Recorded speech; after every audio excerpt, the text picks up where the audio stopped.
Okay, so here we're looking at the punctuation of adjective clauses. So again, clauses can be dependent or independent. Adjective clauses have two categories as well. They can be identifying or non-identifying.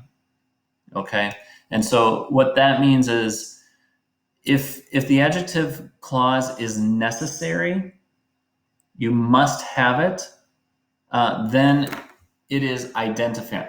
It is an identifying adjective clause. If it's necessary for identification, it's necessary, it's required, okay? In this case, we don't use a comma, okay? So in the sentence, the man who married Gina sometimes cries when he looks at his wedding pictures.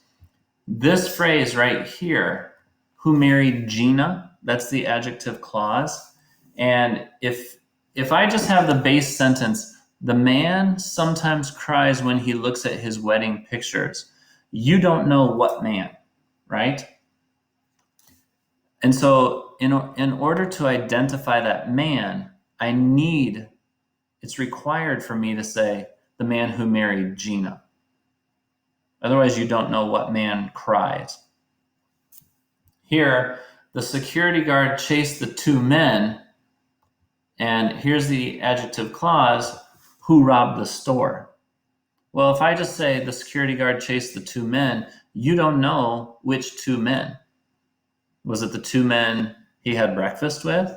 Was it the two men next to him?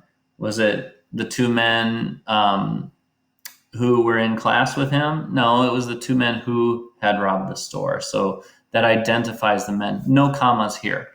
Now, number two, when I use an adjective clause, and the way I think about it is to give extra information.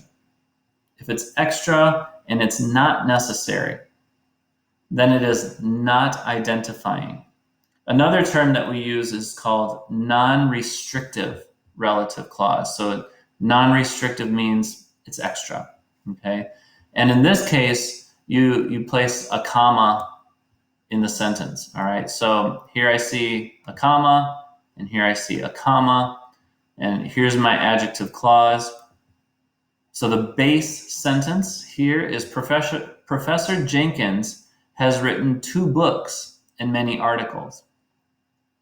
We don't know what they're about or what he does or who he is, but this adjective clause gives us extra information. So Professor Jenkins, who teaches psychology, has written 2 books and many articles. And then I could even add another adjective clause to describe the books and the articles and what they're about. So I might say, Professor Jenkins, who teaches psychology, has written 2 books and many articles that compare Western European mindset to Southeast Asian mindset. Okay, and so that phrase, that compare mindset A and mindset B, that's another adjective clause. This adjective clause comes in the middle of the sentence. We can also have a non-identifying adjective clause at the end of a sentence. So Mario left his laptop at Turquoise restaurant. That's a complete thought. But I want to describe this restaurant with an adjective clause. And so I say, he left his laptop at Turquoise restaurant where they have an internet cafe. And I'm describing this restaurant with an adjective clause.